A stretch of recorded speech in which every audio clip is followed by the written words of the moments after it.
Hi, welcome to Mindful Chatting. Have you ever been with somebody and suddenly thought like something is just wrong? Like maybe they took a little longer to text back, or maybe their tone changed, or they looked at you kind of differently. And your boss said like, "Can we talk tomorrow?" Or your partner got really quiet, or someone didn't respond the way that you expected them to. And before you even really knew what was happening, your body knew. Your heart started racing, maybe your stomach dropped, muscles got a little tense, maybe thoughts started moving at approximately 400 miles per hour. And you think, I knew it, something's wrong. But then nothing was wrong. Your boss wanted to compliment you, or your partner was tired, or your friend had a horrible day. And that text back meant absolutely nothing. And your nervous system was basically standing in your living room with a fire extinguisher screaming, "Everybody out!" Today, I want to talk about that feeling because I hear people say things like, trust your body, and your nervous system knows, and your body keeps the score. And there's value in learning to listen to ourselves, truly. But we have to add a really important second sentence. Our nervous system is a warning system, it is not an infallible predicting system. And confusing those two things can keep us kind of trapped in patterns where we're actually trying to heal.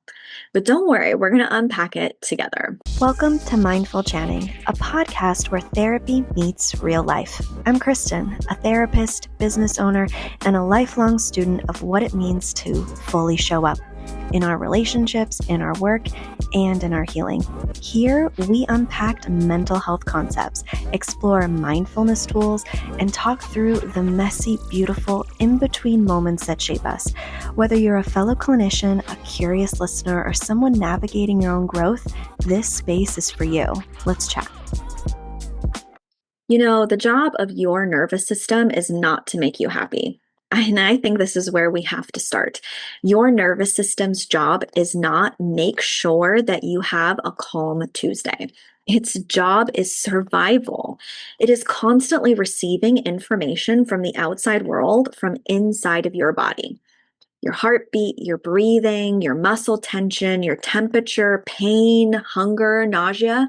That process of sensing and interpreting internal bodily signals is part of what researchers call interoception. The important word here, though, is interpreting. Because a sensation and the meaning we assign to that sensation are not always the same thing. My heart is beating quickly. That's a sensation. So he's going to leave me is the thought that pops up. That's an interpretation. My stomach is tightening. That's a sensation. This opportunity is just wrong. That's an interpretation. I suddenly feel really uncomfortable. That's a sensation. This person is dangerous. That's an interpretation. Sometimes the interpretation is accurate. Don't get me wrong, but sometimes it isn't. And that's why I don't want you ignoring your body. I want you to get curious about the sensation instead of immediately interpreting it. Your body can actually tell you that you're activated without actually telling you why. And guess what? Your brain learns danger. And here's where psychology becomes really fascinating because fear is actually a learnable skill. If something repeatedly becomes associated with danger, our brains can learn to respond to that cue as threatening. And sometimes that fear spreads to things that are just like merely similar to the original threat. And that's what called fear generalization comes in. And research has found that greater fear generalization in people with anxiety related disorders, meaning that learned threat response, can extend beyond the original danger cue in the first place. So let me break this down. Maybe your ex would become very quiet before an explosive argument. So years later, you're with now a healthier partner and they get quiet.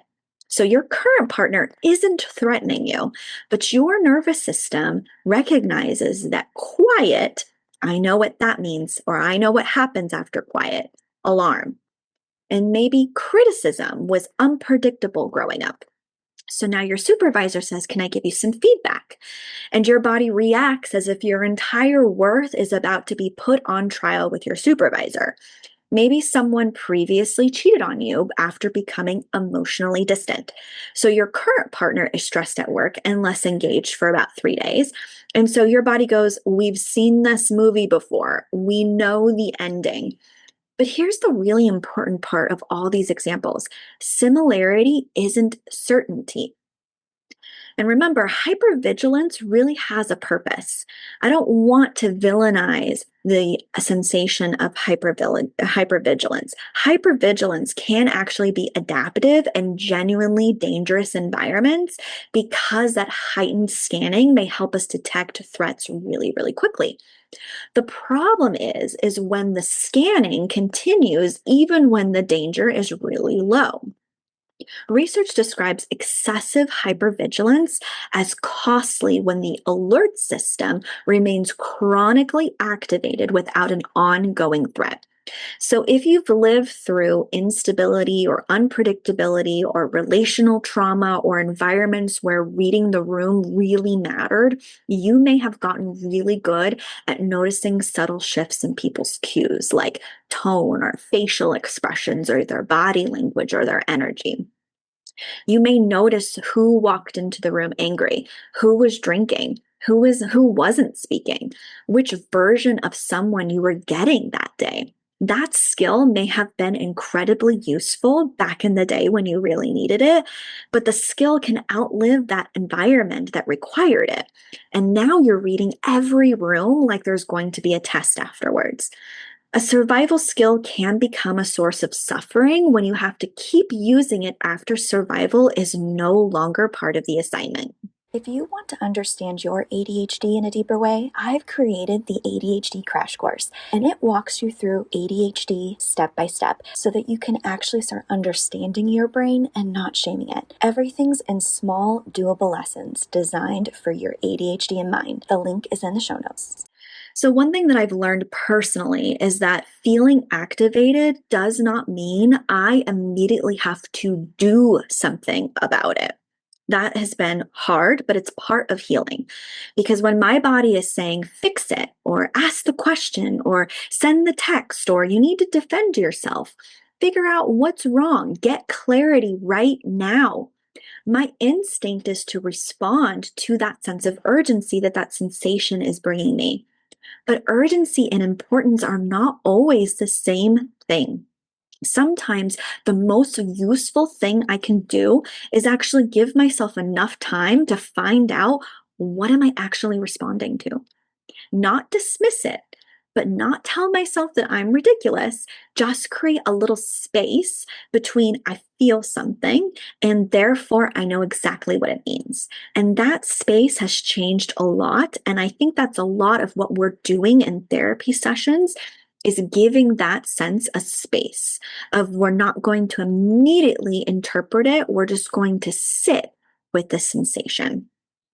So I think in sessions, a lot of people ask this a lot. How do I know if it's like intuition or anxiety? I wish there was like some magical checklist that I could give people, but there really isn't. But I do think that there are useful questions that you can ask yourself when you're kind of trying to find what this is. I think anxiety often arises with this sense of urgency, maybe catastrophizing, repetition, or maybe a demand for certainty, a need to like solve something immediately. And sometimes a giant story or narrative is built on just like a little bit of data. Where I think intuition can sometimes feel a whole lot quieter.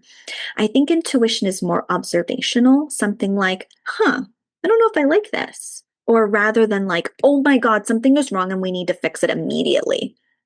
But even if that isn't a perfect rule, so rather just trying to identify whether every internal signal deserves the label of intuition, I prefer something much more practical, like let's investigate before we interpret. So, when your internal alarm starts going off, I want you to think about these questions that I want you to kind of work through. And I call it the signal check. So, S is sensation. What is actually happening in your body? So, before telling the story, I just want you to label what's going on inside of you. What do you notice? How's your heart rate? Where's the tightness in your body? Do you have some heat? Are you nauseous? Are you restless? Do you have some shallow breathing? I just want you to name the sensation without interpreting it or trying to investigate it right away. The I is for information. So, what information do I actually have right now? Not assumptions, not what happened in 2017, right now. What are the observable facts that I have for myself? My partner hasn't texted me back for 4 hours. That is a fact. My partner is losing interest. Nope, that's an interpretation. That's an assumption. Those aren't the same things. G is ghosts, is anything from my past standing in this room with me. Does this remind me of something like a parent, a former partner, maybe some previous betrayal, rejection, failure? This doesn't mean that the current situation is safe. It means I want to know whether old learning is influencing today's alarm. N is for need. What do I actually need right now? Information, reassurance, maybe setting a boundary, space, rest, maybe just some food and some sleep, a conversation. Sometimes your nervous system is yelling danger when what we actually need is dinner. And yes, that sounds absolutely ridiculous until you've had a coffee, half a granola bar, 6 hours of meetings, and suddenly everyone in your life seems intolerable. And then A is for action. What is the least reactive, useful action? Not what would make this feeling disappear, what would actually be useful. I want you to just wait 20 minutes or ask a direct question or take a walk or set a boundary. Write down what you're noticing, or maybe you just need to leave. Sometimes leaving absolutely is the right decision. We're not using this framework to talk ourselves out of a legitimate danger. We're using it to distinguish between reaction from response. And then lastly, L is learn. Afterward, I want you to kind of do a debrief. What did I learn? Was my alarm system accurate? Partially accurate? Was this old fear that was popping up? Was there actually a boundary violation that I need to attend to? What does this teach me next time? Because every time you reflect, your nervous system gets new information that it can use in the upcoming thing. So here's the hopeful part. Our brains can learn danger, but they can also learn safety. Fear extinction research shows that repeated experiences of encountering a feared cue without the expected negative outcome can support new learning, although old fear memories are not necessarily simply erased. That matters because sometimes healing feels really unimpressive. It's having a disagreement and realizing nobody left you, receiving feedback and kind of surviving it, saying no and discovering the relationship remained intact, or letting someone be quiet without assuming that they're angry with you, or allowing yourself to rest without catastrophizing occurring. Being loved consistently enough that consistency eventually stops feeling suspicious. Those experiences teach the nervous system that maybe this might be different. And that takes a lot of repetition, but it is possible. If you're working on staying present and grounded, which me too, we all need, especially when your brain wants to spiral into what we call disconnection. Yeah, it's Brain FM. It's musically designed to help ADHD brains, well, really any brain, to focus, relax, sleep, and I use it almost daily. If you want to try it, I've dropped my link in the show notes. And if you're looking for planning tools and ADHD resources, they're in there too.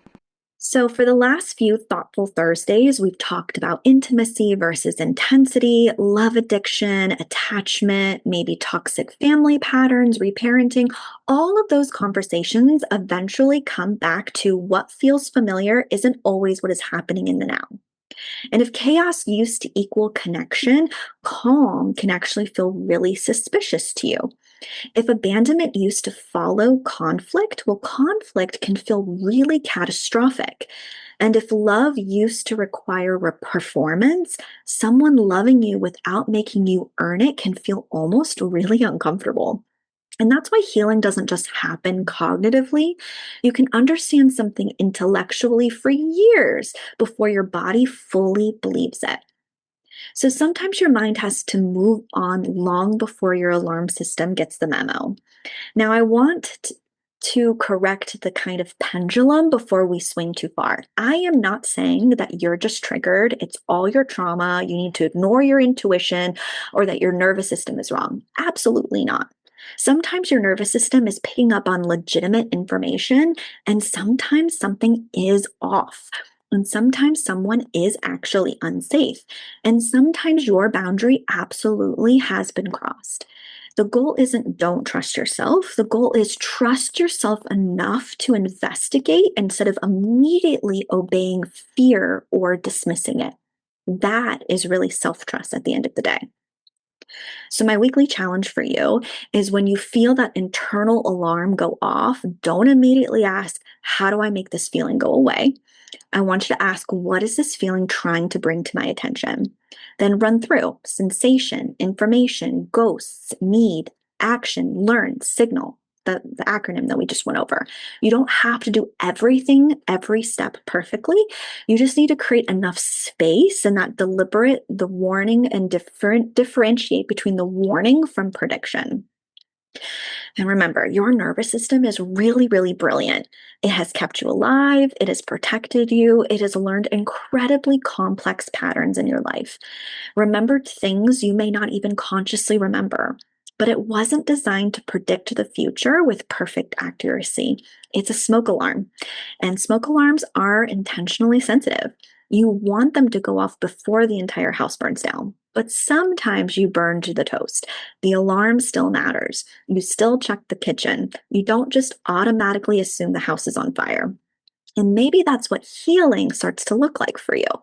Not ripping the alarm off the ceiling, not living in fear every time it beeps, but learning how to listen to it, check what's happening, and decide what the moment actually requires of you. The research backbone for this episode is solid. Interoception involves sensing and interpreting internal body signals. Threat responses can become generalized beyond the original danger cue. Hypervigilance is actually really adaptive in actual danger, but can become costly when chronically activated. And safety and extinction learning can update our responses over time without necessarily erasing the original fear memory. So, I want to thank you for joining me as this episode is kind of long and intense, but needs to be talked about. And as always, be gentle with your mind.